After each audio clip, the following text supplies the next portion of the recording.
Welcome to Forge at the Table. My name is Charles, and today, yes, I'm going to be your dungeon master as well as your host.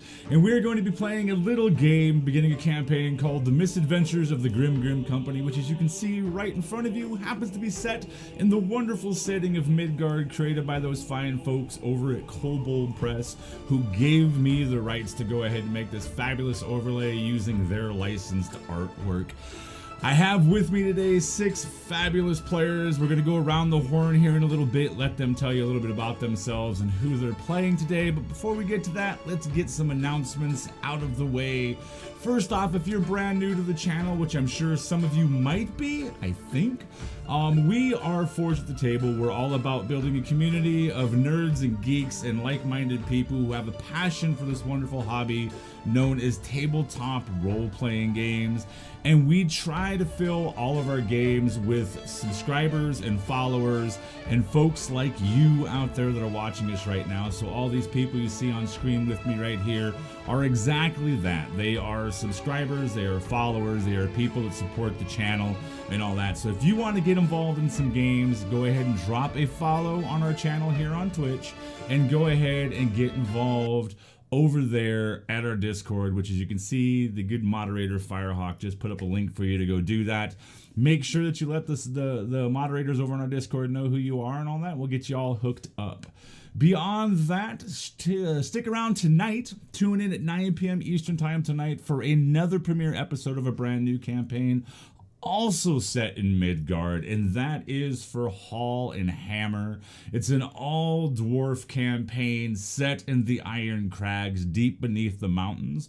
That's tonight, and we're going to have a whole new slew of players. You'll see Buffy Girl as well and Firehawk, and then the rest of that cast is all followers and subscribers, because that's what we're all about doing. We are closing in on the 500 follower mark, and if you haven't been around very long, we just got done about a week or so ago doing a 10-hour Dungeon of Doom meat grinder, and I foolishly opened my mouth up and said that if we hit 500 followers, we will go ahead, schedule up another 10-hour meat grinder where I gather up some of the fine dungeon masters we have here. And if you're not aware, we have 5 of us. And we will tag in and out throughout the day, doing our best to kill your characters, which will be pre-made. That will be announced. So, hey, drop a follow, and you'll get a chance to possibly partake in that.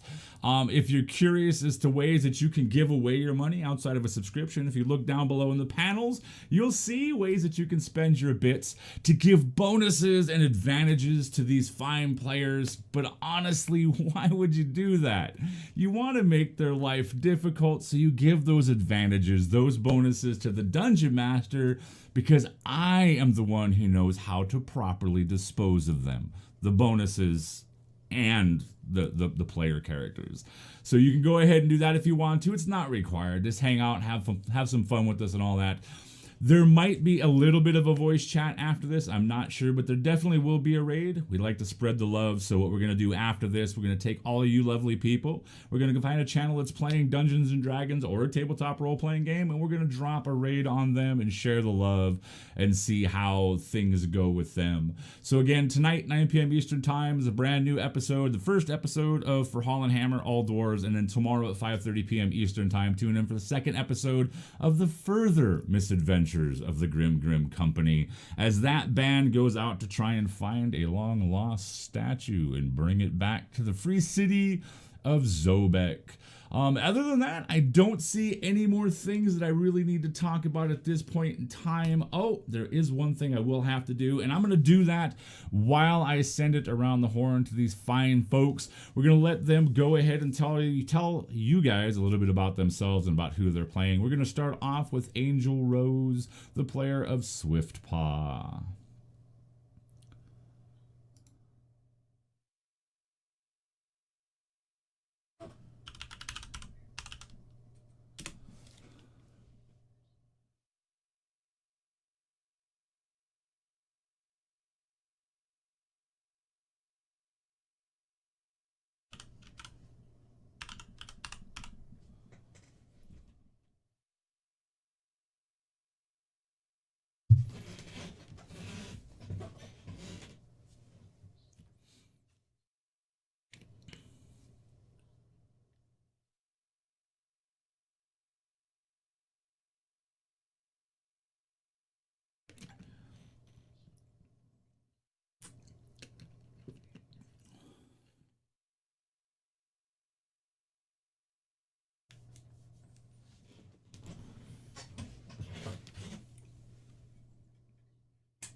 jobs to make money, kind of thing.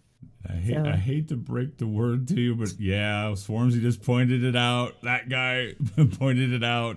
As I want to do from time to time, I forgot to turn on the microphones for the players. So we're going to do that all over again. Oh. We're going to let Angel Rose go ahead and tell you again who she might be and who she's playing.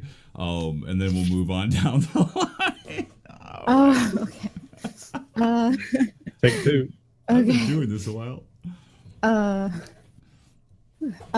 Okay. Well, I guess just like about the player, Swift Paw. She's a bearfolk, grizzlehide, with honey fur and green eyes, and she's a barbarian from a very small village, and so just I guess a basic backstory is she lost her baby sister was murdered. She's one of 5, and the murderer was the son of another village much larger, and so her father went to go get revenge by himself, since the elders want to protect their village. They don't want to attack another village straight off.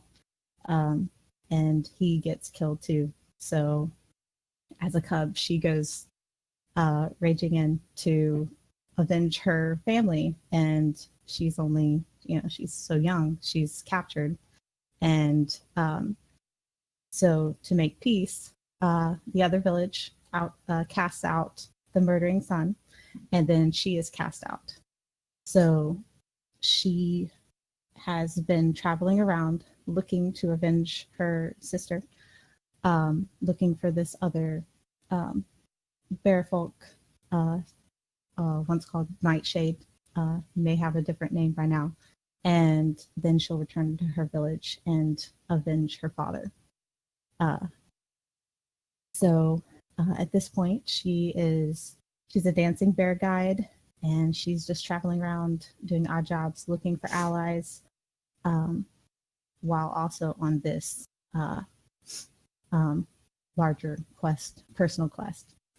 So anything else I'm supposed to say?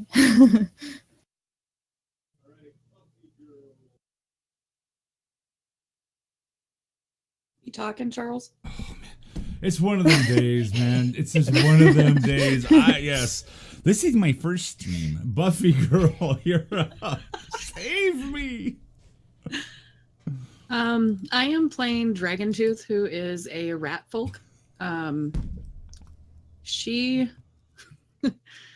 has a background that's a little strange. She actually meandered her way into a cave where there was a blue dragon that was resting and whatnot, and for the sake of boredom, the dragon actually taught her some things, and she has now taken that out into the world and is trying to make use of it, because the dragon healed up from whatever happened to it and decided to fly away without giving any instructions. So she's trying to make her way in the world, and she has met one of the other party members here. You'll hear about her in a little bit. She's brown in color for the most part, other than she does have little blue scales around her snout, on the tips of her hands, like towards her claws. And you can see kind of a blue hint on the tail at this point. But nothing really stands out about her other than she's a rat folk. Wisely the Bard. Hello. So I am playing Talks Too Much, who is a Trollkin pantheist priest. She is so not as outlandish as other Trollkin. She can almost pass as human, but she's definitely got pale gray skin, and her, the major Trollkin signs. Her teeth are very pointy and sharp, and her hands have long, kind of claw-like hooks for instead of fingernails. She is she joined up with or tried to applied to join up with the Grim Grim Company because she's actually spent quite a bit of time working as a caravan guide, and she's tired of traveling, tired of only getting to know people for, just as long as the journey. So now she's ready to kind of settle down, but in an exciting city like Zobek, and do exciting things with this famous adventuring company.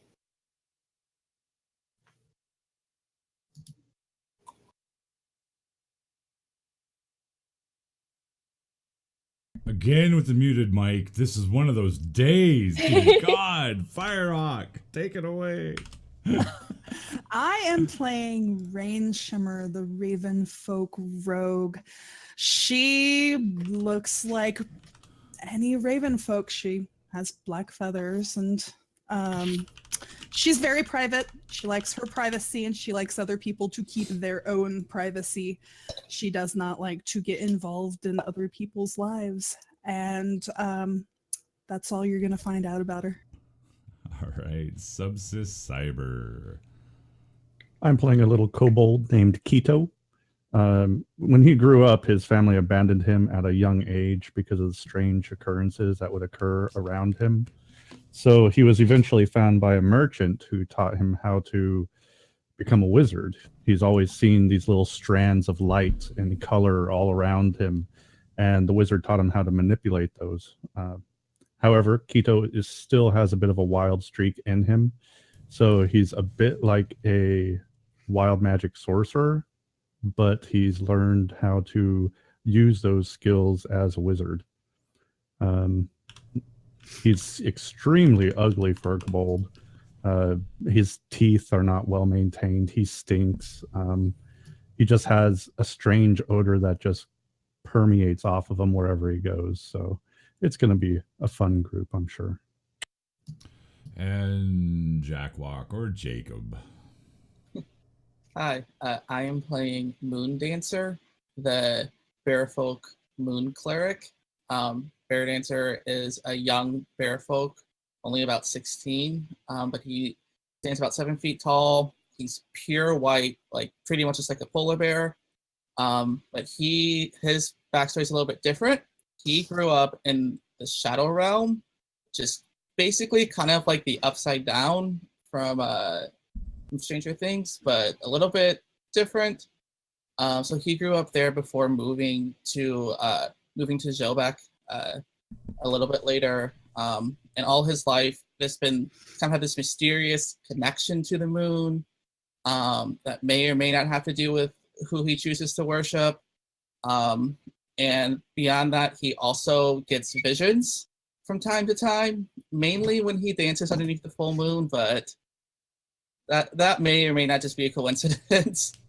So he's very young, very inquisitive about people and things because he always sees people doing things in his visions, but he's not quite, they're kind of hazy and he's not quite sure what's going on. So he's always trying to investigate and learn more about the people he sees. Right. So a couple quick shout outs before we get going. 6 hours ago, Lord Conti gave us a follow. That is really cool to get follows when you're not streaming. And just now, Game Drunks OFC, thank you for the follow. Welcome to our unique and most definitely dysfunctional family, if you haven't figured that out. I will get to all future announcements like follows and subscribers and any of that sort of stuff that might happen during this as we go along. Just a heads up to everybody, this stream is probably going to go maybe another hour and 40 minutes or so. Both of the Grim Grims, this one and last week, start off are basically just to introduce the characters, get the things rolling, and then from here on out, starting not next week, but the week after, we'll actually be going probably 3.5 hours with these. Tonight's show, however, will probably go closer to 3 or 4 hours. And now the fun part. I just opened up Nightbot And if you're new to the channel, whenever I open up Nightbot, that means only one thing.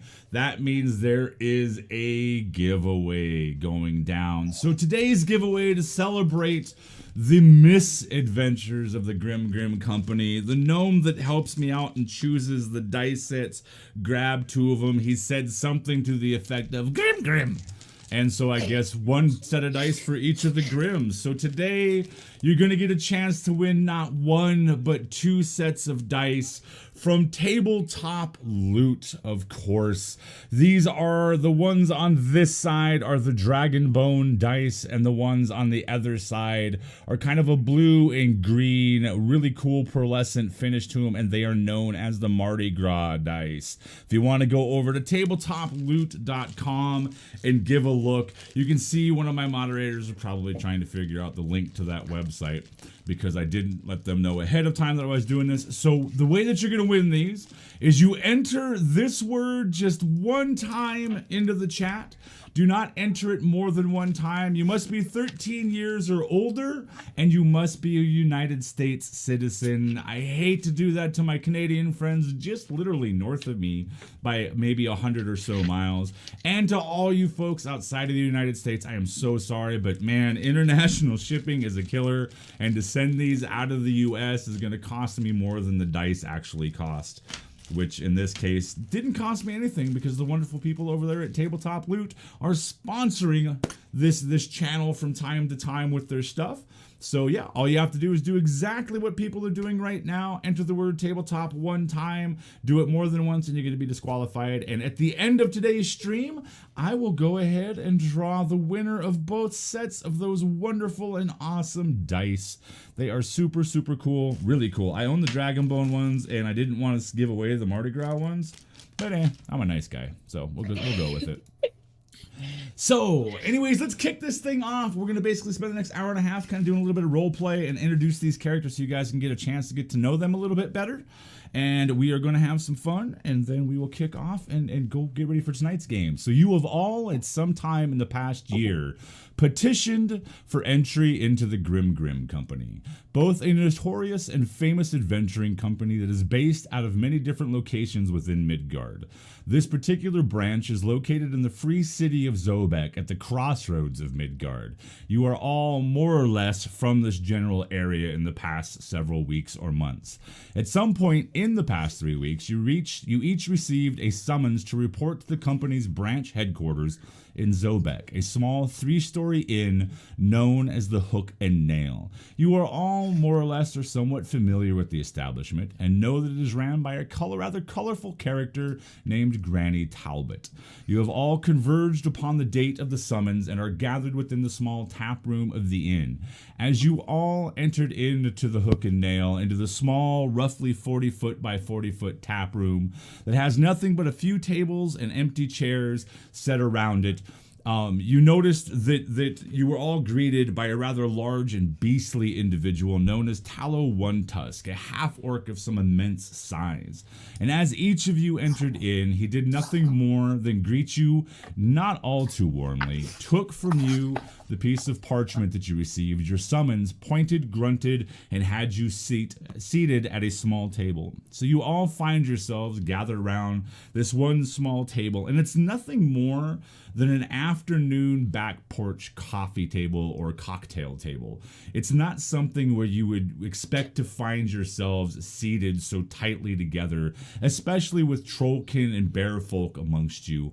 The rat folk and the kobold probably have a lot easier time positioning themselves, but you're all quite crowded around the table. The room itself is rather dank, kind of soiled in a way with spilt and stale ale, the walls stained with richly spiced perfumes and incenses. You can see a couple people that look like nothing more than barge workers, dock workers, and that sort of thing, since you are in the dock quarter. They're kind of dotted around inside of the room, some of them smoking pipes, and that thick, heavy smoke lighting up the room. There's a central fire pit made of stone that has a brass kind of cover over it and a tube that rises up directly in the center of the room. There's a small fire set there. This is spring melt. So it is the very, very onset of spring. There's still snow. There's still a chill on the breeze. And most people aren't out and about traveling too much, although the city streets of Zobek, as the snows have come, people have come down out of the hills and surrounding areas, and the streets of Zobek itself have begun to fill up. Other than that, you only notice two other people. You notice a rather gruff-looking dwarf sitting at this bar, which is nothing more than what looks to be a pair of doors set upon some old rusty-rimmed barrels. He's clad all in yellow, almost a golden fabric, which is kind of dusty and dirty and mixed up. And you can see boots that are pulled just below his knees and tied off with kind of leather garter straps. And the cloak or the tunic that he is wearing hangs just above that. And you can see bare, kind of ruddy colored skin. You can see that he's got gold hair that hangs in gold rivulet locks down his back.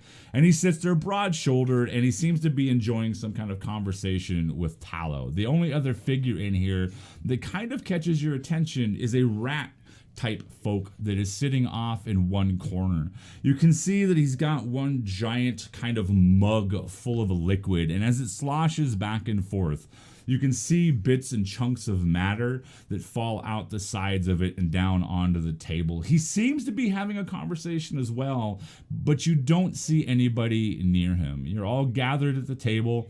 Whether or not you know each other or not, you've been forced into this position, and you all wait the appearance of Granny Talbot. And basically your interview to see if you are actually accepted into the company of the Grim Grim. So there you go. Are you guys super excited to be here? Because I am super excited to be here. This whole place, I love it. It's like a classic tavern. It's great. What's your name? Where are you from? Are you from Zobek? I'm not from Zobek. I've actually traveled so much to get here. Oh gosh, I could tell you stories. So many stories. But yeah, are you guys excited to join the Grim Grim Company? I blink at her. Then I turn and look at Dragontooth and just give her a look. Does that mean you're excited? I haven't met too many Raven folk before, so I'm not the best at reading your expressions yet. But I'm gonna assume that means you're excited. It means she wants you to just shut up. Oh, She doesn't like to talk. I've heard that before. I'm talks too much, by the way. Nice to meet you. Very appropriate name. I'm Dragon's Tooth. I'm Keto. I'm Swiftpaw. Moondancer's just sitting there playing with his cards, kind of already somewhat knowing these people, but not really knowing them. Just have only seen them in a vision once. Keto reaches over, tries to take one of the cards, just to look at. All right, you're gonna go ahead and roll a sleight of hand, please. Okay. And Moondancer, roll a perception. Okay. 14. 16. As you're kind of flipping through your cards and you're looking at your cards, your deck, and all of that sort of thing, you kind of pass through it one time, and then you pass through it again, and something seems odd about your deck.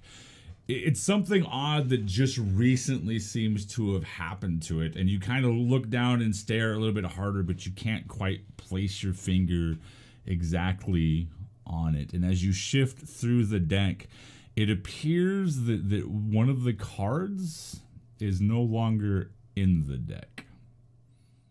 Which card is it that's missing there, Moondancer? The 6 of Rods. 6 of Rods. The first card I pulled out. So that's the card that you have in your hand, Kato or Keto. Are you kind of openly looking at the cards that you just snagged from his deck, or? Oh, yes. I'm definitely openly looking at it. All right. I'm inspecting the craftsmanship, all right. looking at the pictures.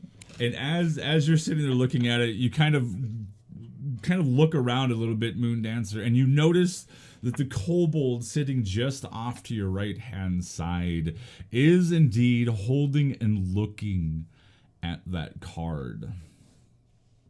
Oh, that's where it went. The Six of Rods, it's a great card. It represents traveling and you moving forward with the group. Quite appropriate, actually, for what's about to happen, don't you think? I'm traveling.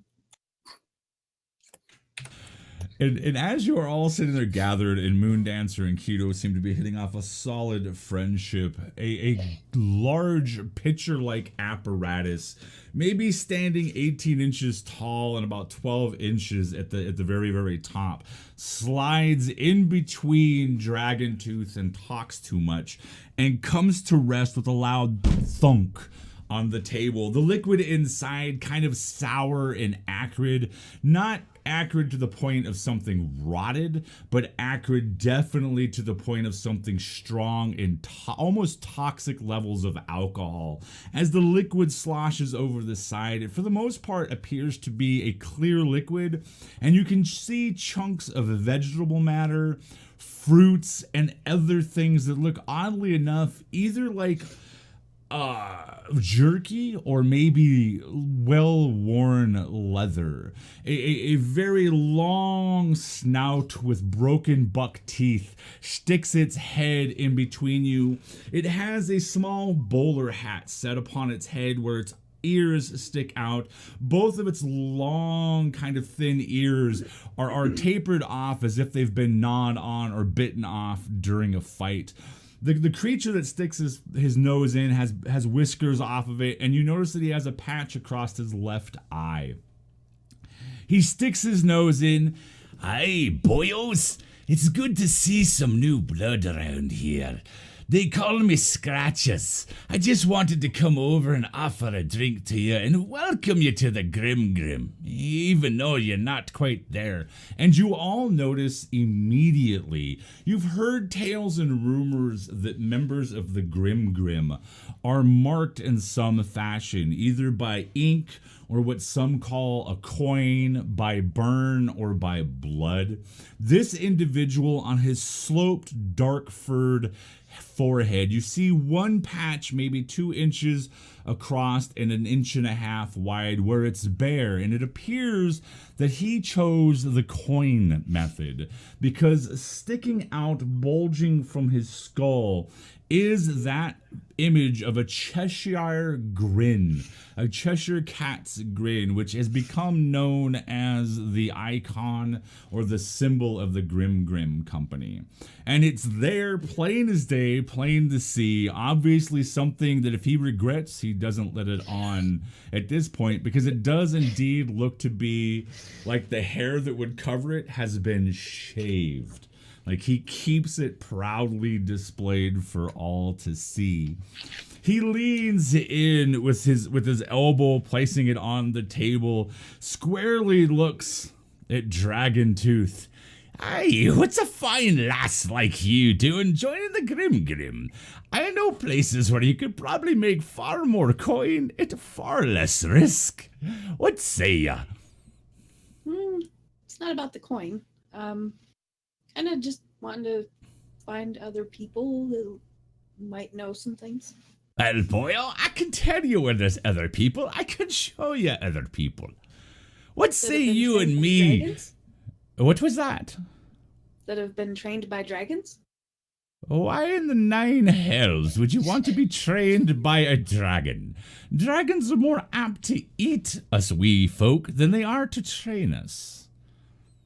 You seek training from dragons? No, I already have training from dragons. I'm looking for other people who have had training from dragons. And he kind of leans over and kind of cocks his head so that he's kind of looking up through his one good eye. It talks too much. "This one here spikes a lot of shite. She tells tall tales that she's been trained by dragons. You know this one?" I just met her. How do you know she's lying? She could have been trained by a dragon. Have you been trained by a dragon too? "No, I've had a dragon from time to time try to eat me. never trained me, and that's why I think what she's saying is shite. And he turns his attention off to the rest of the table and looks at all of you. And he pushes this pitcher out. And as he pushes this pitcher out, you've all been drinking, whether it's water, which probably if you did order water, you found out rather quickly that maybe water wasn't the right thing to order in an establishment like this. Whether it's milk, ale, mead, wines, whiskeys, whichever, you all have partaken in some kind of beverage, or at least ordered some kind of beverage. And he pushes the pitcher out. For all of you, here's a welcome gift from Scratches to you. And I'm going to let you in on a little bit of things here. If you ever need to find anything, not information, but items of good use, if you need to move something that might have accidentally fallen into your possession, that sort of thing, I'm the one you want to talk to. I can fix things for you, if you know what I mean. And he gives you kind of a gesture like he's blinking, but if he's winking at you, he's doing it under the eye patch, and it's almost as if he doesn't realize he's doing it. His nose twitches a little bit, and he pushes it out. This here is the finest stuff that the rat folk have to offer. This here's some fine stuff. There's at least 3-month-old mint in it. There's a bit of jerky, and I think a bit of shoe leather, which is good and salty, and it puts hair on your chest or on your butt. I'm not sure which one it is, but this here stuff will strengthen you up while you wait for the granny. But anyways, welcome to the Grim. I'm sure you're all going to do fine and well. And he slides away, and as he pulls back away, he stops for a brief moment, and he looks, it talks too much, and looks at Dragon Tooth. And looking at both of you, I know some establishments here in Zobek. You two could put on a fine show that would draw the coin and probably make you quite rich enough to set up in life for maybe after a year of work. What do you say I introduce you to some folks that might have use for you other than here? Much safer work, and you don't have to worry about getting eaten by dragons and stuff like that. And he looks around as he does that to the rest of the table, and when he talks about the dragon, once again he gives that kind of winking kind of motion, but it's underneath the eye patch. So what do you two say? Why don't you come with me? Come with old Scratchers, and we can get you set up with a right fine place to work. And I'll just play my magic for fun. As he says this, I pull out one of my daggers and just place the tip on the table and stare at him. Are you going to try to intimidate him? Sure, why not? All right, go ahead and roll intimidation. Can I assist her with that? I help her by slamming my shield on the ground as well. Sure, go ahead and roll it with advantage. There, Rain Shimmer. That's a 19. With a 19, you see this kind of tall, thin rat folk figure that has introduced himself as Scratchers, kind of steps backwards and away, lifting himself definitely out of your range, kind of puts his hands up in front of him. You're not sure necessarily if it's a mocking gesture or whatever, but there's no need. Listen, lasses, listen. If you feel like you're being left out there, my fine feathered friend, I could probably find some safer employ for you too. And if that's the way you play, I'm sure that I know some people. I represent some clientele that might be, maybe it's a better. Yes, I believe that Scratchers should probably go back over here where it's a little less pointy and slammy. Enjoy the drink and welcome to any turns. Welcome to the Grim. And he waves as he kind of moves back over to his corner. You notice that both the blonde-haired dwarf that was sitting at the bar and Tallow One Tusk, the mountain of a half-orc, kind of are snorting and laughing. Tallow kind of looks over at Scratchers. Yeah, you learn, Scratchers. That and he points over at you. I'll buy you a free round. You all seem to be able to handle yourselves. And at that, he snaps his fingers, and you see something that almost makes your breath get caught in your throat as a big placard, a giant platter rises up off of the bar, and you see goblets and mugs kind of snap into appearance on them. And the placard or the platter makes its way across the room and settles just in the center of the table. And as it comes down, it actually pushes the pitcher out of the way. You have an assortment of ales and meads and wines and all of that. That one is on Mundusk. I like the cut of you. You're good people. And he goes back to talking to the dwarf. Keto is definitely going to partake. He starts right. grabbing all the drinks and food that he can. Down his... Grab one of Moon these. Dancer immediately just goes for the mead. Anything with honey in it, he's on it. All right. I'll snag an ale before the little kobold can take it all. All right. All right, cool. So you all sit there and you imbibe your drink. There is a bit of bread and cheese and odd bits of dried fruits. This early in the spring, it makes complete sense, as you probably wouldn't be finding a whole lot of fresh fruit. And you can hear the traffic outside. It's maybe about noon, and you begin to hear an uptick in the amount of traffic traveling around outside. Since you guys have been in Zobek maybe a day or two, some of you maybe longer, some of you might be quite familiar with the free city of Zobek. You know that as the day goes on, the level of traffic picks up and intensifies throughout the day. The city itself is built on windy alleys and thinner track and trail and roads through it. So getting around from time to time can be a bit more difficult than people might actually wish it to be. And you continue to sit there and wait for the appearance of Granny Talbot to come get you. What are you going to do while you sit and wait? I'm going to try some of the ale, and then Talks Too Much is going to, probably talking over other people, spend quite a while talking about how great Ninkash is, I think his name is, who is the god of beer in Nurian Natal, and just whether or not, kind of judging the ale. She wants to try a little bit of everything and just see how it all compares. And then she's just going to go on for a while about how great this god is. All right. So anybody else?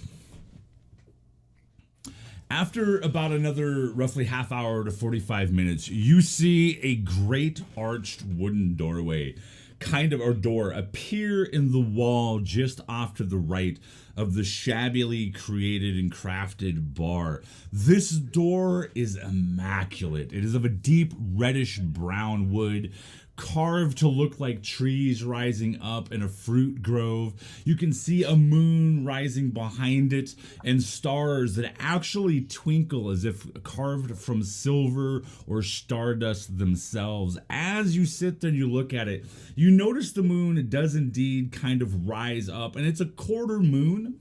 And so as it rises up just a sliver, and as it kind of rises at its zenith, it kind of tilts and drops down and rocks back and forth, and you begin to see teeth appear in it, and it takes on a very Cheshire-like grin on the door. Nobody in this place pays it any mind, not even the dock workers that are in here. It's as if everybody's used to it.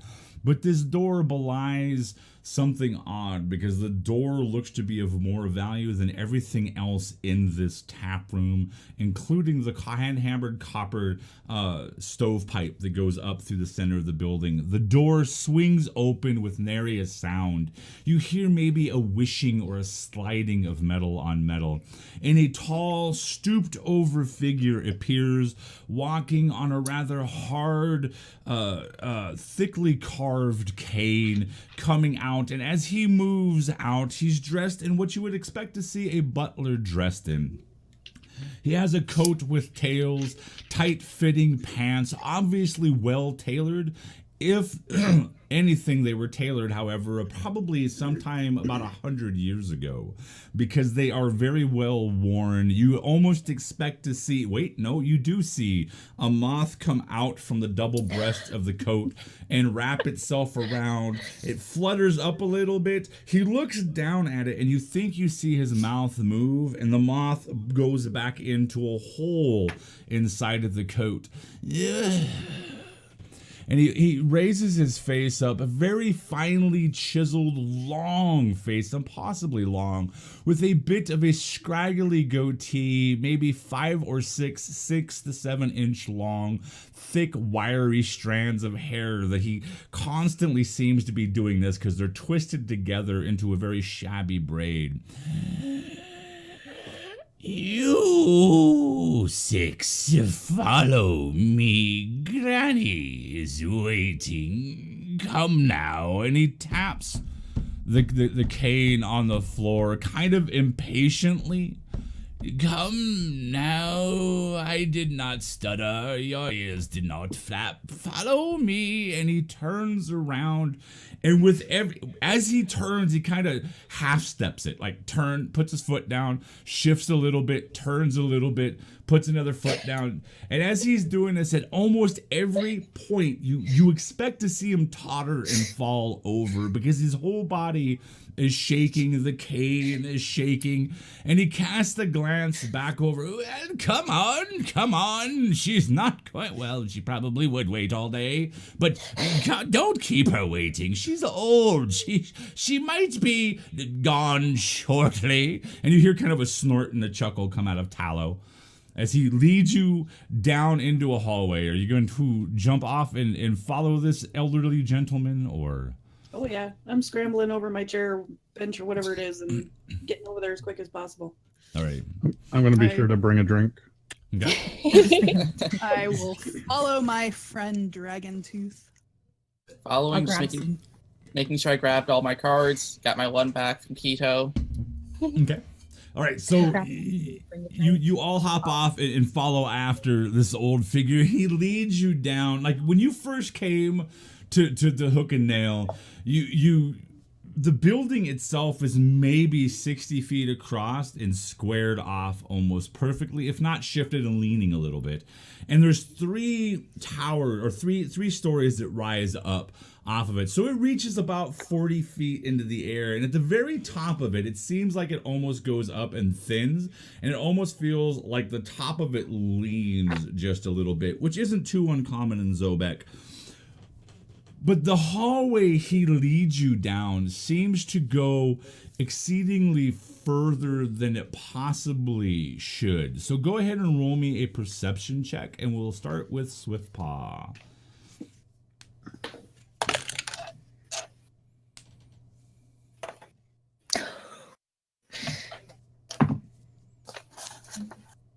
$16. Dragon Tooth. 14. Talks too much. 5. Nice. Rain Shimmer. 16. Keto. 12. 12, and Moon Dancer. 12.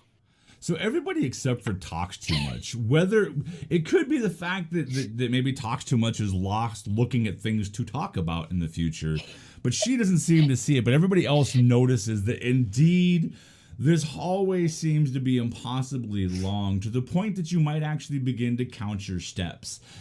And by the time you stop counting your steps from where you started counting, you come upon this old figure who's standing outside of another impossibly gorgeous door. This one, again, has a very similar kind of a nature motif, but it has cliff hanging out and looking down on waves that are crashing against it. And on top of the cliff, you see what appears to be an old woman sitting in a rocking chair looking out over the ocean. And as you look at it, just as the moon shifted and moved, it looks as though the old woman on it is kind of rocking back and forth a bit. But you took 26 steps from the point where you started counting to this door. And as you kind of cast a glance behind you, there's easily another 40 or 50 before you began counting. So somehow you're actually moving further than what the hook and nail is actually designed to be. At least that's the way it appears. The old figure picks up the cane, and with the end of the cane wraps it up against this wooden door. And you hear it kind of thud, but there is a bit of an echo outside. And underneath you, all of you that made it except for Talks Too Much, you all notice a hay smell like a stable or a barn rising up through the floorboards in this particular area. As he raps a couple times, you hear a voice from inside. Yes, come on in, please. Come. And he touches the handle and the door swings open. He steps back a little bit, again rickety, almost looking like he's going to fall. He bows towards you and motions for you to go in. Don't keep the old hag waiting. She's waiting for you. Good luck, my lords and my ladies and my things. And he turns around and you realize that the hallway goes down and then turns or tees out, and that's the direction he goes. As the door swings open, you're hit by a heavy, sweet, dense pipe smoke, and just underneath that, the smell of books and dust and maybe a little bit of mold here and there, that of old leather, and a very, very fine, spicy incense. Something that if you're from anywhere down in the Southlands or further south, you would probably be accustomed to, or at least very comfortable smelling. A voice comes from inside. Come on, my pretties, don't keep an old lady waiting. It's not polite. Come. Don't be bashful. And the door continues to swing open. Okay. As you all make your way inside the room, you're greeted with an immaculately carved room that seems to be ringed with bookcases built into walls that rise impossibly high. The walls rise up about 40 feet, and then a domed ceiling takes over above that for maybe another 15 or so feet, making this room from floor to ceiling 55 feet easily in height. Again, things don't add up quite that well, and these bookcases that rise as high as 20 feet into the air seem to be carved literally out of the walls. They are lined with books and boxes and trinkets of all sorts and all kinds. You can see dust, you see a few things go skittering around, and you see that there are tables throughout the room that have amazing objects and items. You see over on one side an hourglass carved of wrought gold with 4 points of what appear to be these huge fashioned rubies upon them, and items that make your eyes twinkle. And in the far point of the room is kind of octagonal, you see a very, very large desk that is piled impossibly high with sheafs of paper, scroll tubes. You can see what it looks to be a map sitting off to the side, kind of tilted and coming down and spilling off. You see nobody sitting behind it, but you can hear a slight creaking sound and a voice. Come, my pretties, come on in and have a seat. The only place to sit are several of these like daybed couch type apparatus, and they all seem to be covered with an inordinate amount of objects of papers, scroll tubes, items, pouches, backpacks, cloaks, boots, sandals, all sorts of things. And you think even that on one of them, sticking out from inside, you think you see the skeleton of a long dead rat, just kind of hanging off of one of the books on one of the chairs. Come, don't keep an old granny waiting. It wouldn't be polite. Keto is definitely going to start looking around, just wandering this whole area, see what he can see. Okay, as you begin to kind of look around the area, go ahead and roll me a perception check.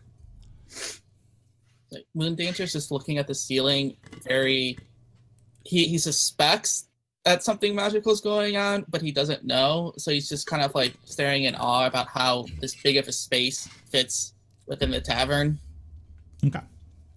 So what'd you get? 13. 13.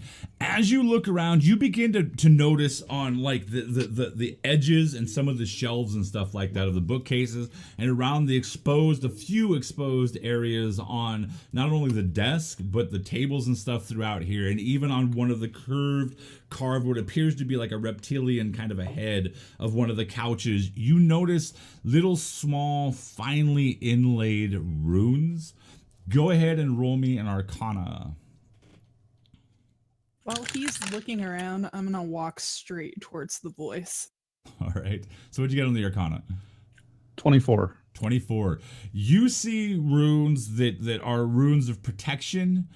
You see runes that represent lightning, that represent fire, that represent warning, that represent freezing, paralysis, petrification. And you see there is one bookcase that's kind of tucked behind another, and it's actually got part of a curtain, even though there's no apparent window behind it, that's draped over the side. And on this one, you actually see beautiful crystalline covers, like windows that are draped low, and you can see little silver handles to open them up. That one in particular has at the very top what you can see to be a rune that indicates disintegration. And on each side of that, you can see the words written in a fine flowing script: horrible death awaits you. As you, Rainshimmer, approach the desk that's piled impossibly high, I said take a seat there, and that includes you, my fine friend. And you all hear this kind of a poof sound behind you. And as this sound comes into your ears, you feel something nudge up against the back of your legs. You, Rainshimmer, as you're at the desk, you feel that. Keto, as you're off overlooking at that bookcase, you feel it, and you all kind of look back and you see these immaculately carved, gorgeous leather chairs that almost invite you to sink back into them. They weren't there when you entered, they appeared now. I'm gonna climb up into one. I'll sit. Does everybody sit? Yeah, Yes. Keto sits. All right. And as you sit, Keto, the chair kind of moves you back, and you kind of slide back so that you're all kind of sitting there in kind of a ring facing the desk. And you see this, you hear first off a kind of, and as you hear that tapping sound, stacks of the papers and scrolls and all of that kind of split. And maybe come about 18, maybe 20 inches wide. And you think you're going to see stuff fall off the edges, but actually as it moves, something guides the edge pieces. So there's a goblet of crystal rimmed with gold and it has some jewels embedded on it. It actually turns and they kind of wrap back towards this figure. As it opens up, you see an impossibly old, creaky, long, scraggly, gray-haired, definitely a grandma, a huge hooked nose, fine features, her skin so old that it looks like it may just slough off. It looks older than the oldest leather you've ever seen. She has bright, sparkling blue eyes and impossible Albert Einstein bushy eyebrows kind of thing going on, very helter-skelter looking. She's sitting there wearing a Viking style apron dress. You can see sleeves slightly pulled up. The apron dress underneath is of a bright yellow, very similar to the tunic on the dwarf out front, and a big royal purple apron that is connected by two ravens. They kind of seem to be looking at each other. Each one of them has a violet gem for an eye. She holds in her hand a long wooden pipe that curls and hooks at the end. Maybe I'll buy one of those as a prop when we get paid out this month. But she holds the pipe out, and you can see that she's wearing, has her hair up in one of those granny kind of sleeping caps, if you know what I'm talking about, from like the cartoons and all that. So, my precious, it would appear that you have all submitted a petition to join the Grim Company. And while that's wonderful, and I would love to welcome you, just offer your petitions. And she reaches down in a tray in front of her. You can see that she has a stack of roughly 6 or 7 or 8 different pieces of paper. And she moves them, and she kind of sits there and looks down at them. So, well, shall we start with the finer things? First off, I would like to hear in your own words exactly who in the 9 hells you are, and why is it that you wish to join the Grim Company? There's far easier and less dangerous and exotic and exciting ways that my pretties can join other organizations and maybe even make further coin. So let's start with the one that was so curious as to approach my desk. We're going to start with you. I believe the paper says that your name is Rainshima. Tell us your story. And she puffs on the pipe. I blink at her and let silence fall for just a moment before saying, I wish access to the Black City.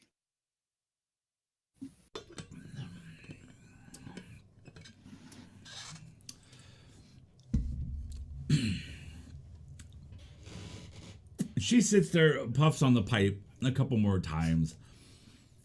You see her turn like the page of a book.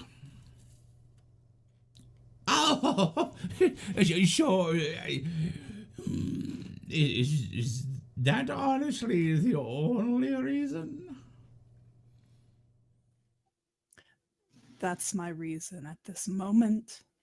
And tell me, my fine feathered raven, how exactly do you see that the Grim is going to gain you access to that place?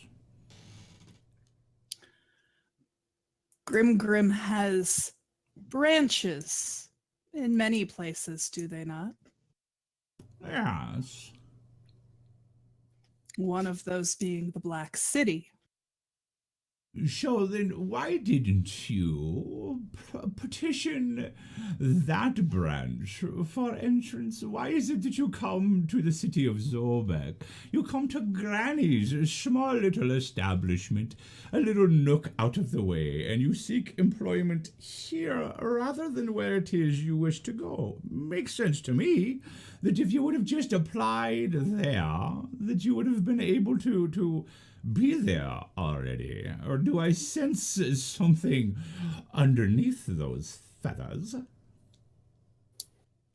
If I was already there, I wouldn't need to petition, would I? But if you would have, we can do this all day, girl. You know, I've been here for quite some time. I'm not going anywhere. That's a different story maybe. But we could sit here and go back and forth. But it makes a lot more sense that you would have applied or petitioned for entry in that branch. That's my question. Why? What is it that brings you to Zobek? And why do you petition here rather than where it is that you want to go? I've been exiled. Ah, see, was that so hard? Yeah, you must all learn to trust the granny. I will never steer you wrong. That's better. I don't care the druthers of why you are exiled. I don't give 2 farts out of a rabid goose why the hell you are here. Only that you understand that if you petition this branch, then you serve this branch. There may be opportunity in the future, my child, to wander off to this Black City, to wander off and serve in other branches. But you do what the Grim dictates. Do you understand this? Yes, and that's all I can hope for. Well, then you can feed on hope. It won't feed you very well. We'll see what we can do in the future if you prove that to be able to perform. So let's see, who is next? I would like to hear from one of the bear folk. I don't give a damn rat's ass which one of you. Just tell me a tall tale of why it is that you seek entrance to the Grim. What brings those of so much fur here? We don't actually have any bear folk serving in this branch of the Grim, and I don't think there's more than a half a dozen in total. Well, cat got your tongue? No. I'll tell you quite simply. I had a vision that this is where I was supposed to go, and that if I serve in the Grim correctly, that one day my name will be known throughout all of Midgard. So I simply just follow the vision. Do you drink? Yes. Do you imbibe of the pipe and not the one that I'm smoking? No. Have you no ever honey in the puffed pipe. on a strange man in rainbow garbs a hookah? No. Have you ever drank of the waters of the Bana stream? I don't even know where that is, but I'd like to go. The purple mushrooms of the Pisca region? No. Because your visions. Have you all? Oh, no, of course. And she looks through the papers. So you're here because of visions. Yeah. I guess I've heard stranger reasons that somebody would want to join the Grim. For fame, you say. My visions showed me fame if I joined, so yeah. You do, of course, realize that there are much easier ways to gain fame. May I suggest an instrument? A bugle, maybe? A piccolo? A drum? You have great big furry paws. You could probably strike some drums rather handily. The visions haven't led me stray yet, so why question them now? There's a rat fellow out there in the tap room named Scratches. I don't want to join a brothel. No, I don't. Well, I don't. I've seen stranger things within the streets of Zobek. But no, more what I had in mind. Do you know how to dance? Yes. Well, there is it's in my name. From some circles for dancing bears, and I'm pretty sure that Scratchers could probably arrange a rather well-paying job where you could dance and gain quite a bit of fame if you're good at it. Too bad I'm not good at it. I'd rather my visions led me here. They haven't led me astray yet. Well, why would she lead me astray now? She. Oh, yeah. So you have a dealer. So you yes, do partake of things of a more nefarious nature than just drink. Do tell. I'm always looking for things that I can move in the shadows to the right people. If you have a source, a special substance maybe that this she provides you with, maybe we can strike a bargain and I will make you famous. Well, she doesn't give it to everyone. Only to those who truly believe in her. So let me ask you this. If she doesn't give it to everyone, the only thing I give a rat's ass about is, does she give it to you? Yes. Well, then, see, we can strike a bargain, because if she gives it to you, then you can give it to me, and I can give it out to those who have interest in it. We can strike up a great entrepreneurship. That's not how it works. She gives it to me, but I can't give it to other people. I can tell people what I see. So you're stingy with it. No, it just doesn't work that way. But she does give you stuff, and you get visions from this stuff. Is that correct? Well, she doesn't give me stuff. I dance underneath her, and then the visions come. Yet you dance underneath her, yet you do not want to work in the brothel? It seems like you're doing it for free anyways, lad. Well, You dance. I mean, is you that- dance underneath her too. Do you ever dance? I can underneath assure the you, moon? I do not dance underneath anybody. Not even the moon. I don't dance. I'm apt to throw out a hip. A woman my age, dancing underneath. Are you in? So you're talking about some deity or something like that? Yeah. That's what has directed you to the Grim? Yeah. Well, you are an odd one. But like I said, there are maybe less than a dozen of your kind that work for the Grim. And I can see promise in you for sure. So as long as you keep your dancing to yourself, unless you can figure out some way that we can market this. You see, if there are many possibilities here, you keep that under wraps. Let's see now. The rat folk. Let me see. What is your name? Dragontooth. What is your story? Why is it that you come to old Granny Talbot and you wish entrance into the Grim? Well, I've heard that the Grim has a lot of different people in it, and sometimes those people go to lots of different places, and I want to meet lots and lots of people. Because I ran across a dragon, and she taught me some stuff, and then she left. And now I don't know what to do with it. So I want to talk to other people who have been taught by dragons and find out what they do. She sits there for a few seconds and takes the end of the smoking pipe and scratches just under the edge of her sleeping cap. And a confused look comes over her countenance. This one dances under the moon, and you come here wishing to meet people who talk to dragons, if I am to understand this. And you say that this dragon gave you something, and then she left. Let me cut to the chase here. Is it, and she puts down the pipe and she takes her hands, is it roughly shaped a bit like this, what she gave you? Because that there is something that we, did she give you a golden egg? An egg of any kind? Because we could do something with that. You could become quite rich if she gave you that. No, she taught me magic.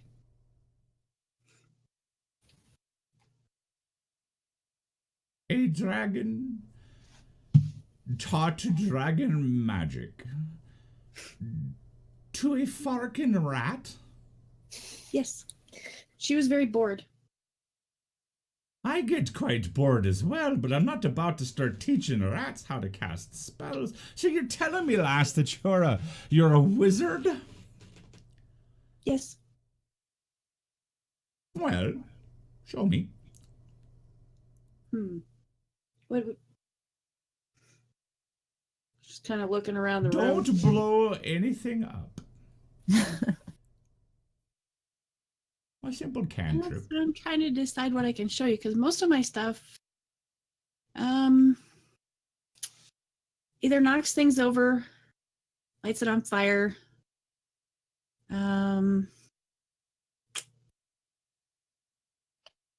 Oh, I can do this. And she's gonna cast Tensor's floating disc.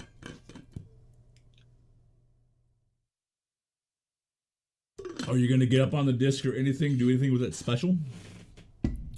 Well, she's actually gonna stand on the chair while she does the incantation and whatnot and makes her little hand gestures and stuff.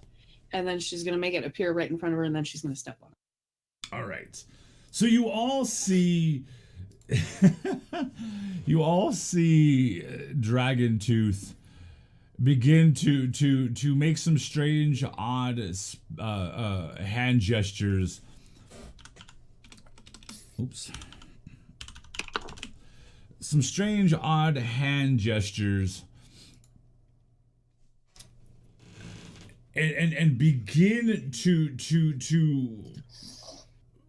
chant kind of under her breath, not really in a vocal styling that you might be familiar with. She begins to chant a little bit with kind of a snarly chittering that kind of reminds you of the sound that comes out of a sewer rat's vocal range. But as it grows a little bit, not to a crescendo, it begins to take on a very heavily reptilian kind of sound with slurring S's and more hissing kind of vocalizations, to which she seems to add a small drop out of a droplet or a dropper that she pulls out of a small vial. And as that droplet lands in the air, and I do mean lands because it doesn't fall more than an inch, it shimmers out over a disc shape, and you can see the very faint outline,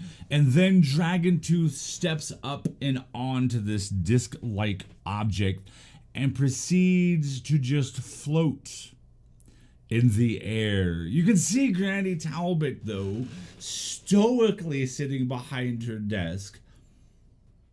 So, the dragon taught you parlor tricks?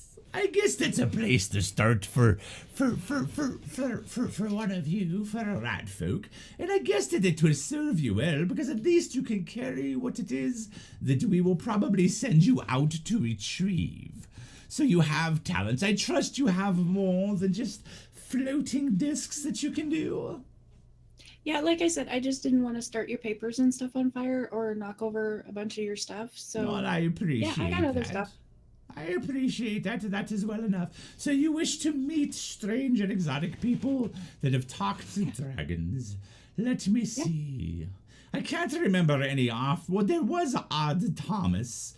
He did, but there's not much of him left anymore. He's nothing more than a skull that floats around from time to time. You may see him. The rest of him is in the belly of a dragon. And Does of he still course, talk? Does the dragon or Odd No, the Thomas? skull. The skull. Oh yes, the skull. Well, you have to offer him something that he finds valuable. And yes, if you think I'm ripping off Dresden Files, I am. You have to offer him something in order to get him to talk, to sort of loosen his lips, even though he doesn't really have any lips anymore. And then of course there is Relos, but the founder of the company, he I'm sure he's out there somewhere, and if you find that dragon, maybe he'll burp up the founder. But Relos was eaten during the Battle of Three Nights. You might have heard about it. It's the founding of the company. But that we'll see if maybe we can arrange for you to talk to some people that have talked to dragons. Have you thought about talking to that one? And she takes the end of the pipe and pokes it and kind of juts it off towards Kido. This one here, he may know some dragons for you. And speaking of you, my fine scaly kobold friend, what's your story? I'm Keto, and I know magic too. And I, being the wise granny that I am going to take that entirely at your word, because I do not want things ignited, Thank you. blown up, or shifted. I know the ways of the kobolds of the ghetto, and I don't want to see your magic here right now. I'm sure sometime in the future, if it comes to it, I'll see it. So let me see, who else do we have here? We've done Rain Shimmer Moon Dancer. You, my little trollkin lass, you seem like you're biting your tongue, just itching for a chance to talk. Is so Swift Paw? Is that it, bear folk? Oh, why don't you go ahead and tell me about you? Because it seems we have Are you two related by chance? I don't know a lot about the bear folk, but you seem to be both a bear folk. Do you dance as well? Definitely not. Or do you hear voices from the moon? Does she give you things? Oh, definitely not. Then why the hell are you here? I am here to meet new people also, and I can fight, so I can be useful. And I'm here in the city. It's pretty simple. You're quite simple. That's not much for sure. She kind of states the obvious. Well,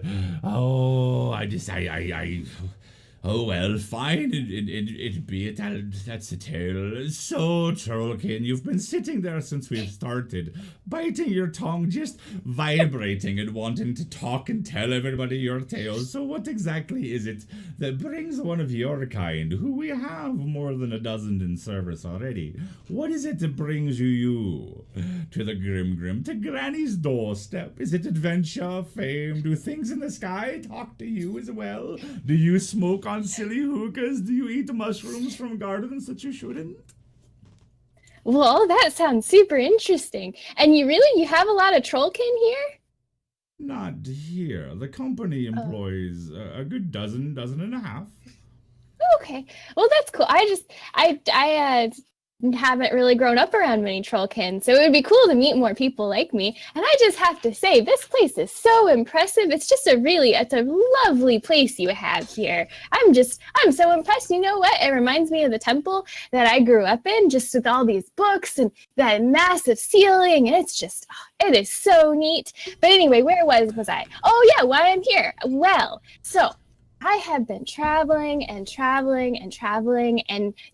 guarding people, keeping people safe, fighting off monsters and baddies and all sorts of things for caravans. But you know what? Traveling gets old. It's just you're always on the road and you never get to know anybody for very long. And for some reason, I'd start a journey and I'd start talking to people, and then they would change their place in the line. So even per journey, I didn't even get to talk to people that long. So what I'm looking for is I want to settle here in Zobek and get myself a nice place like this. And I figure a good way to do that is to work for Grim, because I've heard so many good things about it. And well, I just thought it would be a good place to go. And I've heard a little glory would be fun and get some coin and just use all the blessings that I have to help people and kill more monsters and bad things. So that's kind of why I wanted to join, and I just think that's pretty neat. Is there anything else you want me to tell you? Because I'll tell you anything you want to know. I think I've heard enough. By the nine hells, this one will never shut up. So, I've heard your tale, some longer than others, some stranger than others, but now you must understand that there's a method to the madness, a reason why you six were summoned at the same time. The Grim forms, some would say units. We refer to you as bands. Each one of the bands is charged with coming up with their own name and insignia. But that isn't important right now because you're not officially a band of the Grim. But you will all, in service to the Grim, end up relying heavily upon each of your compatriots here. So what I need to know is if you can be a good judge of character and be honest with those that you may be hanging your very life upon. It's very possible that you, Swiftpaw, may find yourself in a situation where Keto, the kobold wizard, is your only link to life. And you must be able to know that you can rely on him, but you also must know each other's weaknesses. And I could make it quite simple and easy and just ask you what each of your weaknesses are, and trust that you would be honest in your assessment, your self-assessment. But no, it's far too easy. So I'm going to start with Swiftpaw. She seems like the most docile and easy, simple going of all of you. And I want Swiftpaw I want you to look at each of your friends here. Dragon Tooth talks too much. Rain Shimmer, Keto, and Moon Dancer. Look at each of them in turn and judge them for me. Point out a strength and a weakness that you see in each of these people, that your life may be in their hands. Go ahead. Well, I guess for talks too much, seems very friendly. But the monologuing can get a person killed, so perhaps talking too much can be a weakness of itself. Come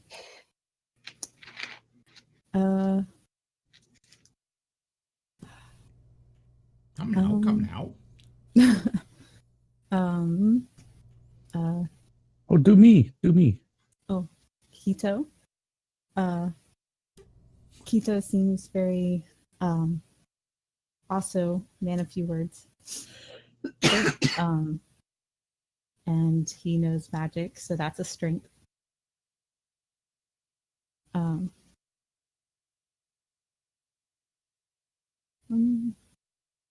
I tell you what, sweetie, you seem to be struggling a bit with this sort of thing, and I think it's very possible that the Trollkin might have inhaled some of your words. So I'm sure that she'll be spitting out enough for probably all of you. So I'm going to let you off of the hook, sweetie. Well, I'm sure that you seem to be a strong.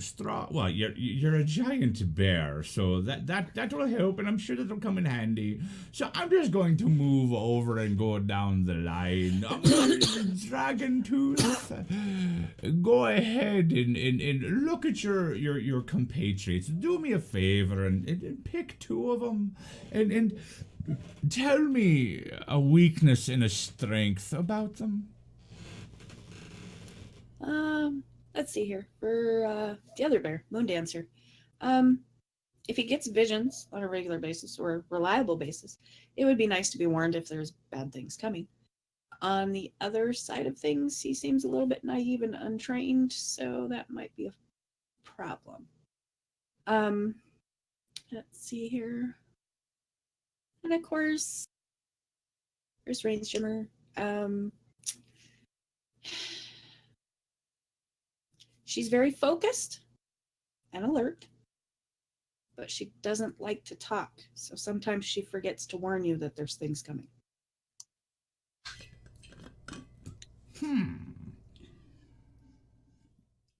She takes a drink off of a big, giant, frothy beer mug. It seems that was maybe a little bit too easy for you. That this should prove to be interesting. Rain Shimmer, since she so well judged you, tell me a thing or two about your rat folk friend Dragon Tooth. I just sit there, I stare at her, and I say nothing.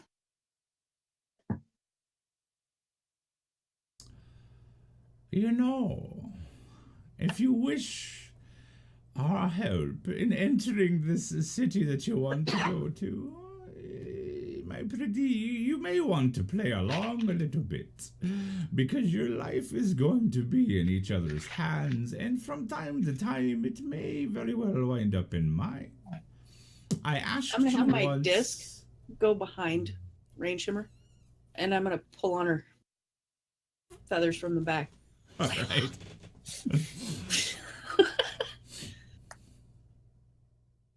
So, lass, you're not going to make me ask a second time, are you? I kind of groan a little bit. look behind at my friend. Give her a thumbs up. Sigh and shake my head and say she's proven herself in battle, but she's a little too eager to prove herself in battle. I see, so was that so hard? You did a fine job for one who doesn't talk that much. Is it possible that the Trollkin has stole your words too? So yes. As she's saying this, I point to Keto, I say, you stink. And I point to Talks Too Much, and I say, you talk too much. And then that's it. Well, it seems that she may be breaking the ice, as they say in some regions. So we're gonna move off to he who talks to the moon, Mr. Moon Dancer. Go ahead and pick two of your compatriots and tell me a little bit of what you see in them. Well, if Keto, I like Keto. He took one of my cards earlier, and he seems interested in hearing about the moon and what the moon can say to him. So that's always great. But I'm worried that he's a little, he's looks like a little easy to hit, and that he might go down in one shot. And I can't. If you're going down in one hit, that's just going to drag us all down. And another one. And then Swiftpaw, she looks really strong, and like to be able to protect us, which I really appreciate it, because I'm strong, but I'm not too strong. But she seems like she's not that easy to judge people, which can always work, because sometimes the evil is right before our eyes. You sure you don't smoke from the Rainbow Man's hookah? No. You speak with wisdom similar to his. It's kind of this odd, strange mix of wisdom and knowledge and malarkey and bullshit. It's a good quality. Don't lose it, because his hookah is quite expensive, and if you can avoid having to pay for that, it's a good thing. Let's go with my little kobold munchkin here, little Keto. Go ahead and why don't you tell me something about your friends that you see? Keto's gonna look around at each of them, not really knowing any of them except for the few moments that he spent with them. He'll focus on Rain Shimmer for a moment. Say, she's mean. Give her a look. And then move over to Moon Dancer, look at him. And he didn't let me keep the card. And from a kobold, I'll accept that. That's a good. You got something to work on there. I appreciate that. And well, since we're here, and I'm sure she has something to say about all of you, because it seems again that she seems to be biting her tongue, just jumping at the bit to try and say something. Go ahead. Talks too much. Let's see you earn your name.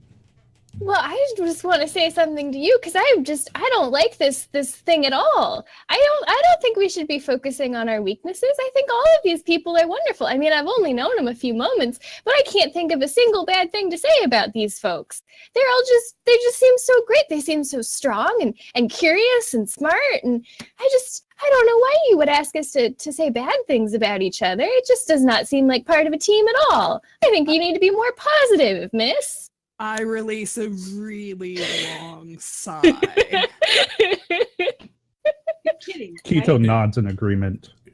Granny Talbot leans forward in this great chair, and you can see that it's a match of the woods in the reddish brown tones, and you see two dragons that rise up above her head and entangle, and where they kind of cross over, you see resting in the nook that Cheshire cat grin that's become known to be the symbol of the Grim Company. And she leans forward and pops the pipe out of her mouth. Oh, you're such an upbeat lass. Your energy just exudes and flops all over the damn place. Give them just a little bit of time, child. And I almost went Star Wars on that one. You just give them a bit of time, and they will prove that each and every one of you has weaknesses.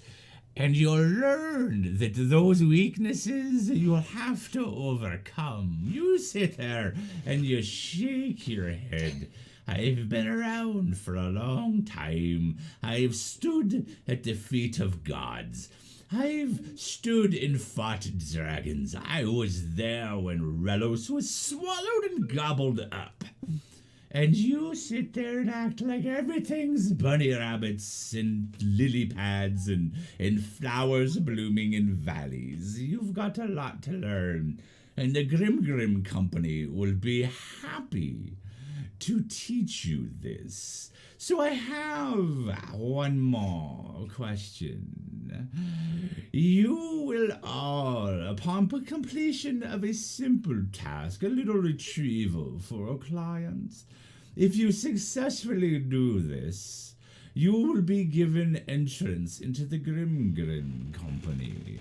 And as she comes forward, you see the sleeve on one of her arms slides up past the elbow, and you see these impossibly faded, very pale tealish blue tattoos. And you realize that they look a lot like a sea captain's, a hardy pirate's tattoos. And they're odd between that and the pipe, and you just now realize as the sun comes through, even though there's no window in the room, and dances across her chin, she has a couple of long, straggly bits of a beard. She's been around so long. When you are accepted, you must choose to bear. And she takes the pipe and taps the Cheshire grin above her head on the chair. You must agree to wear the mark for life. Because there's only one way out of the Grim, and it's not very pleasant. Your choices are by blood, where we cut it into you. By burn, where we brand you like so many sheep and cattle. By coin, and as if you, I'm sure, Scratchers made himself aware to you, you saw in his forehead the odd bastard that he is, chose coin and put one underneath his scalp. And the final way, the one that most think is the easiest and least painful, is that of ink. A tattoo, but I can guarantee you it's not quite as easy or painless as some would think. Some have actually died in the process. So it's a shock upon the system. So, what do you say? Why don't all of you figure out which way it is and tell Granny? That way when you come back we can have things prepared and ready for you. Oh, I want the coin. The coin, all right. And she jots it down. Swiftpaw? I'll take fire. Fire? Oh, brave. Are you not afraid that you might go up in flames? Poof. Be a naked bear. And if you do become a naked bear, I'm pretty sure Scratchers can find a job for you. Rain Shimmer? Burn. Burn. Burn. Oh, I love this. And Keto? Tattoo. Oh, tattoo. Good, wise choice. I guess. A moon dancer? Blood. Blood. Oh, somebody wishes to be carved upon. Are you sure that we can't hook you up with Scratcher? It seems that you have a bit of kink in your step, if you know what I mean. Dancing under the moon, dancing for her, cutting yourself. You're a strange one. And you talks far too much. Well, I'm a little concerned about the fact that you said some died during the tattoo. So I'll go with the brand as well, the burning. Okay. Interesting choice from a trollkin. All right then, so shall we cut the bullshit and get straight to the chase?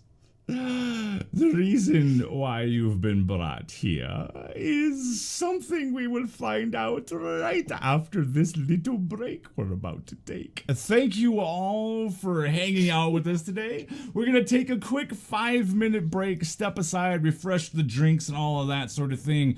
Let this old man stand up and shake some of the creak out of his bones. We are going to go ahead and take a 5-minute break. We will be right back very, very shortly. Let me dash off to the side so I can see what I'm doing. Thank you for hanging out with us. There's a lot of other channels you could be watching. You've chosen us, and we appreciate that. I cut myself off too soon. We'll be back in about 5 minutes.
I will come back on this way. They can hear me. And then we will do this. Thank you guys for hanging out with us this Saturday afternoon. You could be doing so many other things, like watching one of the other myriad of channels that are here on Twitch. You could be outside playing in the rainstorms, sun, snowstorms, I guess, depending on where you live. But no, you've chosen to be here with us here on the channel. So before we get back into the game, you know what I'm going to do? I'm going to go ahead and roll and give away those 2 sets of dice. And then I am going to give away another set of dice at the end of today's stream. So good luck to everybody who entered in. And this is your chance. Here we go. J. Ross A81, my good man. You just won yourselves 2 sets of dice from Tabletop Loot, my good friend. Go ahead and get a hold of me over on Discord. Drop me a message over there. You know how to do that. You're not new to this. And go ahead and we will get your shipping address and your information, and we'll send these dice out to you. I believe next week we're shipping some stuff out. Is that right, Buffy, girl? Monday. So we're sending out some stuff on Monday. So J-Ross, go ahead by Monday, get me your shipping address and a place and a name and all that good stuff, and we will send these dice out to you. I am then going to give away another set of dice today. So let me go ahead. That one was for 2 sets. This one's for 1 set. And we're going to put the word out there. Only enter this one time, please, ladies and gentlemen. The dice set, I will expose it to you at the end of the stream because they're sitting over there and I don't want to get up again. So go ahead and type the word loot, L-O-O-T, 1 time into the chat, and you're going to get a chance to win a magnificent set of dice from those wonderful folks over there at Tabletop Loot. That will be super cool. Go ahead and type that in 1 time and you're going to get yourself a chance to win some dice. Again, all you have to do is type it in once. You only have to be 13 years of older and a United States citizen, and that will get you in there. And we will draw that probably in about a half an hour when we're done with today's session. I just needed to get up and move around. I'm old, and my pipe doesn't seem to work quite as well as it once did. So that's the way it goes. So we are going to kick off. Let me double check, make sure we didn't miss any follows or anything like that before we get going. Oh, hey, look at that. I did. 25 minutes ago, Cinder's Master. Thank you for the follow. Welcome to our unique and, yes, very much dysfunctional family. And Terrified Prinny, thank you for the host, my good friend. Thank you very, very much. So we left off with these 6 wonderful characters. Need help with my pipe. Depends on what you have in mind, Devin. We left off with these 6 wonderful folks. We've got about another 15 minutes. Like I said, guys, this is only going to be about 2 hours long. So you're sitting in the room with Granny Talbot, and she seems to be smoking upon her pipe rather heavily. So, Devin, you tease. Anyways, so this is the way it's going to be. A client, and don't ever ask me anything about the clients if you wish that kind of information. You can go find it upon your own way. But what I need to know is if you're going to be willing to do it, and that is to retrieve a small little trinket of an item from a faraway place in Margrave Forest, which lays just outside the city, maybe a day or two's journey. So, yeah, you are, Devin. No, anyways, all I need for you is to retrieve the Goblet of Enveron. It's a small little token, a goblet, a glass, a cup of gold. It happens to have a few gems rimmed around it. And she pulls out a sheet of paper and hands it over to whoever it is that wants to take it. And it has I'm a gonna rendering. zoom around on my thingy and go over and grab it. All right, a rendering, a drawing upon it, and drawing upon it that resembles a golden goblet rimmed around the rim with maybe a dozen or so jewels and gems encrusted on it. And you can see on the drawing around where it comes down on a slender spindle down to a wide round base. You can see where the artist has put in some runes. Some glyphs and that sort of thing. If you want to, you can go ahead and roll an Arcana, Dragon Tooth, to see if you can figure out what these are. I will definitely do that. Ooh. 26. 26. As you look at it, you can see that the scripting that's there is kind of foreign and a tad bit alien.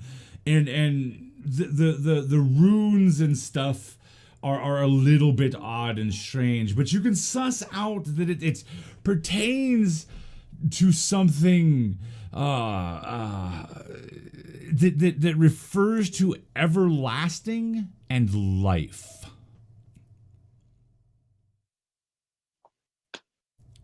At least that's what you think it says. There's other pieces in there that you can't quite make out, but you definitely make out the words everlasting and life. But there's one other point that seems to have a bit of a warning, just the way the script is stylized. It goes from flowing, where it talks about everlasting life, to very sharp and hard. And it while you can't decipher it, it makes you think warning, like there's a catch to it, as they would say. That right there is a picture of it. If you could be so kind as to retrieve that and bring it back to Granny, you'll be rewarded handsomely. And if you happen to find anything else in the old rundown temple or anywhere around it that is of any value, you will receive 25% of its worth. That's the way that the company works, and you get to split that amongst yourselves.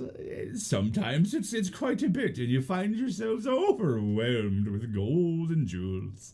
But other times you come back and you have nothing but the taste of the undead and dried dirt in your mouth, and that's what you get for payment. Is this thing dangerous? What? Is this thing dangerous? Is what thing dangerous? The item, the cup you're asking us No, to the get. goblet, well, it's gold, it's encrusted with gems, it has strange and odd archaic symbols around the base, so... Yeah, I see I that. don't know. I don't ask a whole lot of questions. I just have a client that's willing to pay quite handsomely for somebody to go and retrieve that. And as I said, its last resting spot was a ruined temple somewhere out in the Margrave Forest. I was I'm familiar so with the Margrave Forest. I was kind enough to also arrange for you to meet a gentleman, a rather fat halfling. Don't misjudge him, though. He's a crack of a guide. His name is Maris Tintagel. He will happily meet you and help to guide you to where it is that you need to be going. And you can find him at the old brewery. But before you do that, we have... do you have a suitable mode of transportation?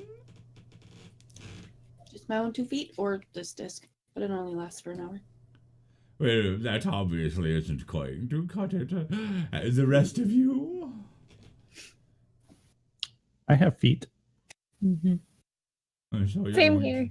So you're going to walk your way. It would take a long time, but we could do it. Well, I think that do me a slight favor. When you meet with Maris at the old brewery, tell him that he needs to find a wagon and maybe some ponies to speed up the travel. I don't want this taken forever. I would rather it be done within a fortnight. I know it's at least 3 days out there by horse. If you walk, I don't think you're gonna quite make it. And then it becomes a case that we don't make as much coin if one or two of you do make it back, and that's less of a cut for, well, maybe not. If only one or two of you make it back, 25. You might. I don't mean to be planting ideas in your head, but like I said, this is why you must learn to trust each other, because strange things happen in the wilds and ancient lost tombs and stuff. So, what do you say? Do you wish to prove yourself to the Grim? Of course, of course. Do you know what kind of dangers we might face in this ruined temple, or anything we should be on the lookout for? Oh, at least the wrath of forsaken gods and the rising anger of dragons and the thrumming and breaking bones of giants, I'm sure. Can we borrow We some got books? this. What was that, Keto? Can we borrow some books?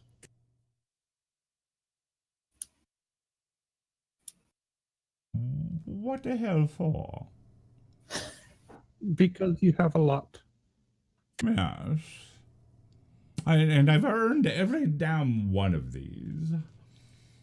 Yes, no. Maybe. When I come back, maybe? Maybe if you prove yourself of worth to Granny and to the company, maybe we can arrange for you to come in once in a while and peruse my collection. We also have a little bit further down. We actually have quite the splendid research library. Okay. Maybe we can gain you access to that. But before we get that far, you need to go take care of this for Granny. So, do you all agree? Of course. Yes. Oh, and since I have something special for you, I don't give out trinkets to all of my pretties, especially ones that haven't proven themselves, but this client is paying a rather handsome sum for this goblet, and I don't want you to get lost. That would not do us any good, and even though I've arranged for Maris to guide you, he does, just like his brother, have a tendency to drink just a little bit too much at times, so I don't want you getting lost. So she reaches onto the desk and she pulls up this golden shaped coin type thing, and I will bring it up so that everybody can see it. She brings this out. Ooh. And she hands it forward to the edge of the desk and sets the golden compass down. That is a compass of true direction. It's not all that valuable, nor is it all that hard to make. But the craftsmanship in this one is second to none. A very good friend of Granny, a mistress of maps, as they would say, named Devon. She lives just over in the Tinker's quarters. She is fine at crafting trinkets and such as this, and maps for that matter. And so I got this from her, and now you can take it. It will always show you the direction you are going, and it will never fail to do such. And I maybe immediately reach out and grab it. okay. And as you snap it up, and maybe in the future, if you have need of a map, whether it is of the land or maybe something tucked away under the land, I will arrange for you to meet with this wonderful mistress, and maybe she can prove to be beneficial to you as well. And all you have to do is go to ruinc.com. Anyways, so my fine feathered and furred individuals, you will meet Maris at the old brewery. So she taps a couple times on the edge of the desk, and the door swings open. You can now be gone. Travel safe and come back soon, and don't forget the goblet. And you guys will get the chance to meet Maris on the very next game session, which will be in 2 weeks, right here at 2 p.m. Eastern Time. Please come back and join us then if you want to see more of the misadventures of the Grim Company. That episode will be at least an hour longer than this episode of the Grim Company was. But this was just a small introduction to the company itself and gave you guys a chance to hopefully get to know these fine players and their characters a little bit better before we get in and you become all too invested in them. Because I'm sure we are bound to break some hearts with this cast. So that was that. I want everybody to go ahead, tune in again tonight at 9 p.m. Eastern Time for the premiere episode of Hall and Hammer. Come along, you'll get a chance to watch Buffy Girl and Firehawk 2324 as they join some other players from here at the Forge, some more followers and subscribers in an all-dwarf campaign set beneath the Iron Crags. That campaign, as I just announced last night to my wife, who was not Firehawk, is Buffy Girl, that I spend too much time around Firehawk, I guess. It seems like a bad marriage gone wrong. But anyways, this campaign is going to be episodic. What that means is that we are going to start it off tonight. We are going to run through an adventure, and the next time you see those dwarves, they may very well be 1 or 2 levels ahead, and we are going to cut that campaign off this October, hopefully in the neighborhood of about level 16, where they are legendary, powerful, and strong. Other than that, tomorrow at 5:30 p.m. Eastern Time, tune in for the second episode of The Other Side of the Grim Company, the further adventures as that band of brave heroes and cutthroats and mercenaries goes to find a long-lost statue and bring it back. And I'm gonna tell you just one time. No, I'm not even gonna do it. I'm annoyed with that voice. But anyways, that's who you get to meet tomorrow. So I'm gonna take a moment here. Please stick around. We're gonna go out and raid one of the other channels that are out there right now streaming. But I want to take a moment and go around the horn one last time to give these awesome players a chance to go ahead and say a little bit in closing. We're gonna start once again with the mighty, quiet, reserved Bearfolk Swiftpaw, Angel Rose 777.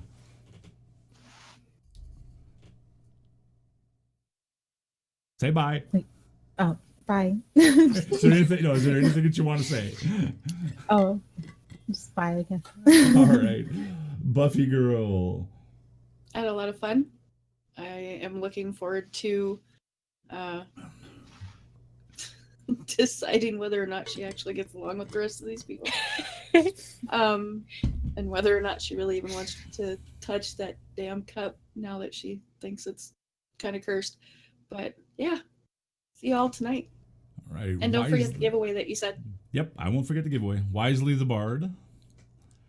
This was a ton of fun. Thank you so much for having me.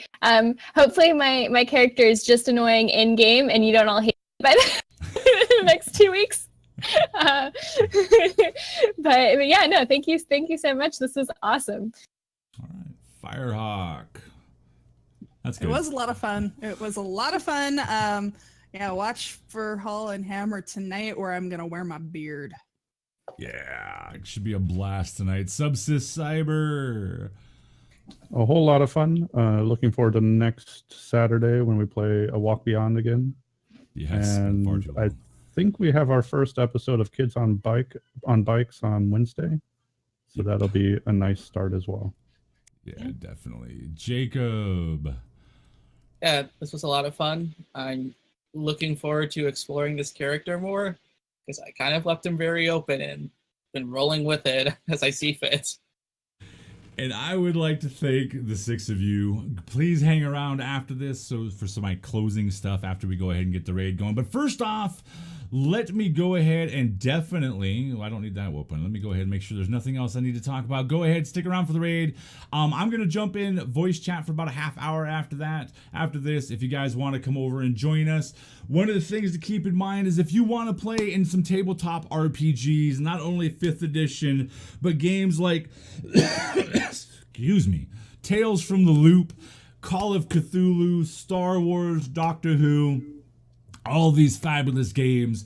We are always looking for players. We are always looking for dungeon masters here at the Forge. We have 5 DMs, so there's plenty of opportunities to get involved in games. I personally am running one-shots at least once a week, so we're always looking for people to get involved in that. We currently have, I believe it's going to be 46 people. We're going to be trying to move up to 50 different people, either running games or playing in games, and all of that is you guys, the followers and the subscribers. And all you need to do to get involved is drop a follow here on our Twitch channel, jump over on our Discord, make yourself known over there, and get involved. If you do come over to our Discord, understand you need to have a follow on the channel.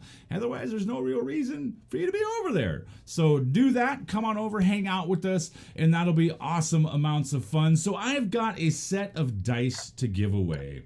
And I'm going to tell you right now, the guys over at Tabletop Loot did a smashing job. They sent me 20 sets of dice. I've just given away 2 earlier. I'm going to give away 1 more right now. But let me tell you, those dice are absolutely freaking incredible. There's some amazing sets. And what I'm going to do with this one is I'm going to put them in a hat off of the stream, and I'm going to reach in and pull out 1 magnificent set of dice. If you are over 13 and you're from the United States, because international shipping sucks, I will send you that very set of dice. So here we go, ladies and gentlemen. Let's see who's won this set of dice. Swarmzy80. Swarmzy, you won yourself some dice, my good man. You know what to do. Get a hold of me. Drop me your shipping address over there on our Discord. Buffy Girl right there is recording the fact of everybody who's won dice today. We're going to get those out apparently on Monday. I don't handle the shipping thing, so if anything happens wrong with your shipping, go ahead and message Buffy Girl on Discord and bitch at her, not at me. If you have any questions, so I don't need it. If you have any questions or anything like that, I have a wonderful slew of moderators over there on the Discord. Talk to those guys. They are known as the henchmen over there. Let's see. I think that's about all. Let's go ahead and see if we can't find somebody to go out and annoy and bug and share the love with. Let's see. Well, that's really good numbers for this day. Oh, let me see. We done that. I want to try and find somebody new, somebody we haven't hit before. You know what? I am going to go over and drop some love. I've hit him before, but we're going to hit him again. We're going to go over and drop some love on Tall Squall, because I've been there before and I like the guy and he does some pretty cool stuff. If I can remember how to type. There we go. R-A-I-D. Oh, nope, not R-A-A. Wow, I'm all kinds of flustered. It's Devin talking about my pipe. That's what's done it to me today. All right, if my players can hang around just a little bit longer, and we'll go ahead and get you guys sorted out. Come join us over on our Discord. We're going to be over there talking and chatting it up and all that sort of thing. But hang around. All you have to do to be involved in this raid is just be in the chat. You don't need to do anything. Please be one of the cool kids for once in your life. Jump into the raid. Come on over and let's go say hi to Tall Squall. They are doing episode 63 of The Vice. Luna, hearing Kel's shout, is gonna grab Ifrin, put him on her back. And remember, tune in tonight, 9 p.m. Eastern Time. Book it back for the down. premiere episode of Hall and there's Hammer. Combat. Yeah, you charge back down the stairs. And there we go. And all sort of down below. Brought